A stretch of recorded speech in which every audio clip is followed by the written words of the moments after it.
So after putting the heat shrink on and shrinking it up, this is what you've got. You want to do that for both ends of your ground.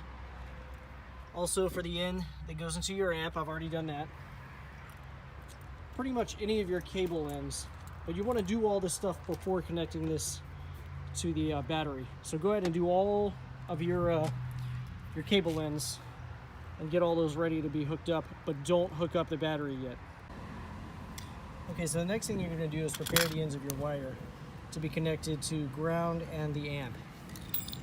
My amp, the edges of these were a little sticking out a little bit too far, so I needed to file them down.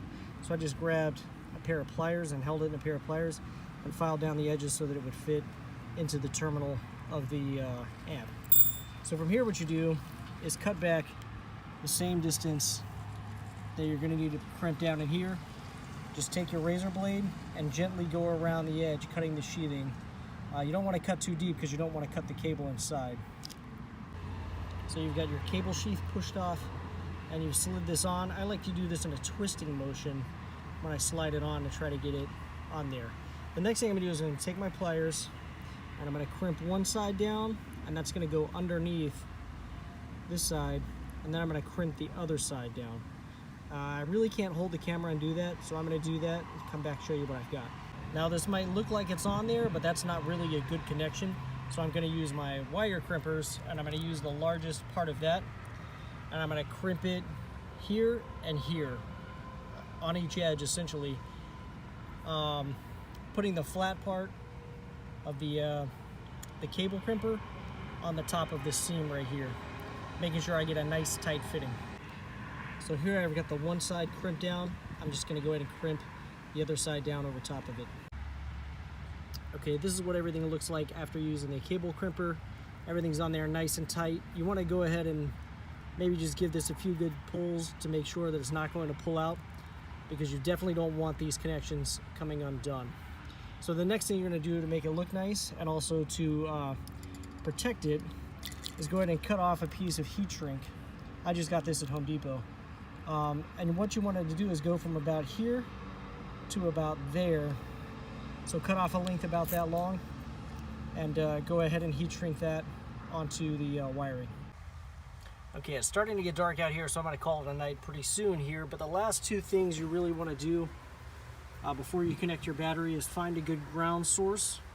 You want to look somewhere up on the metal part of the trunk up here and find a bolt that you can bolt through. If not, you may want to get like a self-tapping screw or something like that, and just find a location where you're not going to hit anything, such as right here would be a good spot. And what you could do is sand off the paint right here and use a self-tapping screw and bolt that right up in there. That may be what I have to do here. So make sure you ground it out to a good ground source. And the next thing is you want to put some sort of fusible link in here. The kit that I bought came with this one.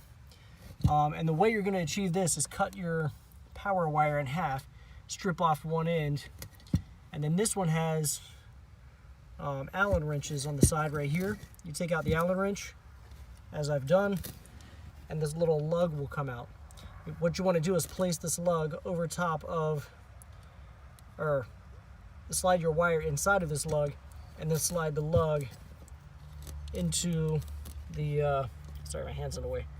Slide that into your fusible link, and then make sure that the hole is facing where the Allen key is going to go in. Make sure everything's tightened down nice and snug. From there, you plug in your audio in and your amp turn-on wire. Make sure your speaker wire is hooked up, and you're ready to get some sound going. After connecting your battery, of course, your battery wire. So I'm going to go ahead and get everything hooked up, and we'll see what we got. Okay, so here I am the next day. I'm going to take this little self-tapping screw here, my ground cable. I've sandpapered off a little section of the paint here so I get a nice good ground.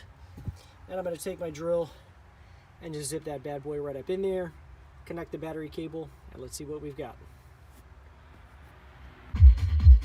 So as you can see, the amp light is on, the cone is moving, we've got bass.